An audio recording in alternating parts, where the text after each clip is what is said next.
Nous sommes au 29e jour. Vous savez que ça commence à me faire un peu de peine. Bon, je sais bien, vous êtes peut-être très content parce que c'est vous qui faites le ramadan, mais vous savez, j'ai fait le carême avant, hein, vous le savez. Mais ça me fait un peu de peine parce que ça m'amuse de parler avec vous tous les jours, ça m'intéresse. J'ai conscience d'essayer de vous rendre service. J'espère que vous seul vous a rendu service jusqu'à présent. Et pour les 2 derniers jours qui restent, restez quand même prudents, ne faites pas n'importe quoi. En principe, on peut faire le jeûne pendant la période du Ramadan, même si on a des maladies cardiaques. Mais il ne faut pas que la durée du jeûne dépasse maximum 12 à 14 heures, suivant la nature de l'atteinte cardiaque, tout simplement parce qu'il y a des traitements à prendre en principe toutes les 12 heures, en cas de traitement cardiaque, alors que dans certaines maladies, comme certains diabètes, il y a des traitements à prendre toutes les 8 heures. Et là, on est coincé, parce qu'on ne peut pas arriver à les décaler. Il va y en avoir forcément 2 qui vont se retrouver hors de la période du jeûne. Donc c'est assez embêtant. Et c'est pour ça que dans ces cas-là, on le décale. Dans le cas de quelqu'un souffrant de maladie cardiaque, 12-14 heures, ça veut dire que le ramadan de l'été leur est interdit, mais j'ai une bonne nouvelle, le ramadan d'été, ça va être dans un sacré paquet d'années. Donc vous en avez pour un moment à être tranquille, puisque vous allez entrer maintenant les uns et les autres dans le ramadan du printemps, puis dans le ramadan de l'hiver. Et là, vous allez avoir une période heureuse pour faire un ramadan, pour suivre un ramadan avec sérénité. Il faudra faire attention justement au cardiaque, c'est qu'il faut qu'il se réhydrate relativement souvent. Si un cardiaque a un traitement pour le rythme cardiaque, c'est pas grave, il ne va pas risquer de faire une déshydratation aiguë. S'il a un traitement pour une hypertension cardiaque, à ce moment-là, ça peut être ennuyeux parce qu'il peut avoir une hypertension liée à une rétention d'eau et on lui donne des diurétiques. Et avec les diurétiques, il est obligé de se déshydrater dans la journée et ça devient hyper dangereux. Donc, quand quelqu'un ayant une maladie cardiaque a besoin de diurétiques, et ça, je vais le demander à votre médecin, il vous le dira, il ne faut pas, à ce moment-là, faire un ramadan avec une durée longue. À la rigueur, 8 heures, mais ça va dépendre de votre médecin et de l'accord de l'imam, qui peut très bien, même si le médecin dit on peut prendre le risque, lui, il peut très bien vous dire non, non, non, non, non. Donc, celui qui a le dernier mot, ça n'est pas le médecin, c'est l'imam. S'il interdit. Oh, voilà. En fait, s'il y en a un des deux qui interdit, de toute façon, il vaut mieux pas. J'ai vu un commentaire comme ça qui disait c'est pas l'imam qui décide, c'est le médecin. Une des personnes qui disait ça. Oui, alors, Maya me fait une remarque, me dit, quelqu'un a dit il n'y a pas longtemps, ça n'est pas l'imam qui décide, c'est le médecin. Oui et non. Parce que j'ai eu des cas souvent où il a fallu que je demande à l'imam de valider ce que je fais. Je trouve ça tout à fait normal. Alors, je vous rassure, jamais un imam n'a refusé de valider ce que j'avais dit parce que les imams me connaissent, je les respecte comme ils me respectent et ils savent que je fais mon métier avec beaucoup d'amour et qu'en conséquence, si je dis ne le faites pas, c'est parce que j'ai peur qu'il vous arrive quelque chose de très grave.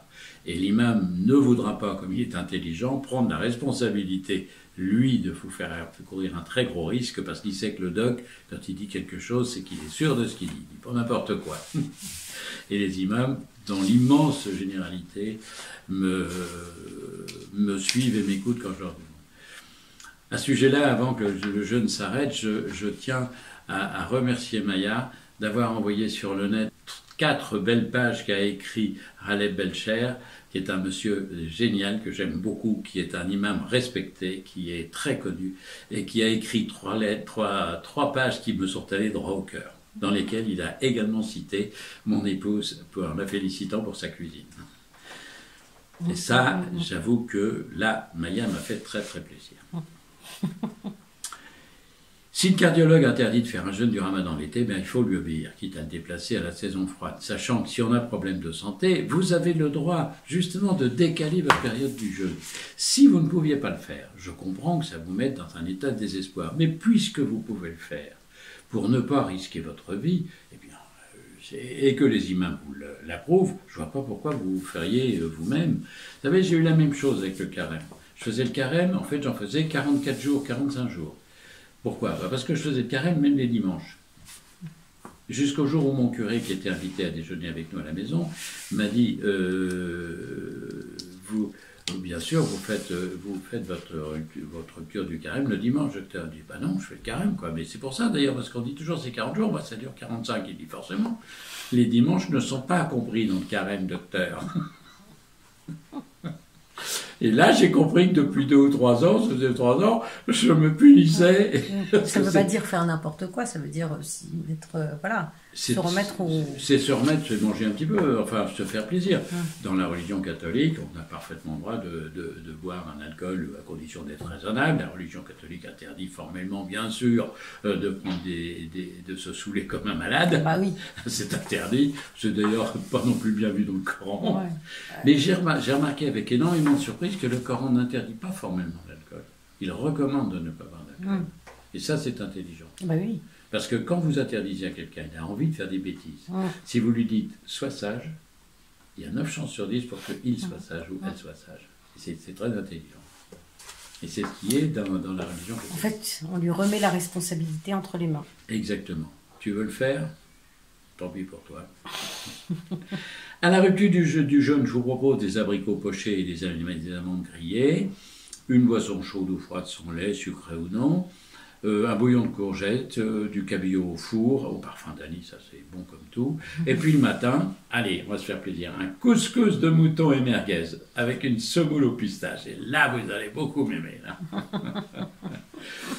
En prenant bien soin de boire toute la sauce du plat. Faites attention, il faut boire la sauce du plat. Et puis du fromage au choix.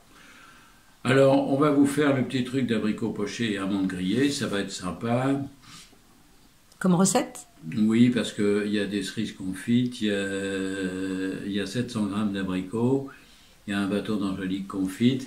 Alors, si vous n'avez pas encore dans certaines de vos régions des abricots frais, rien ne vous empêche de prendre des abricots secs et des pochés. Ça sera tout aussi bon, je peux vous assurer que c'est tout aussi bon. Eh bien, à demain pour le dernier jour. Oh, je suis déjà tout triste de vous quitter.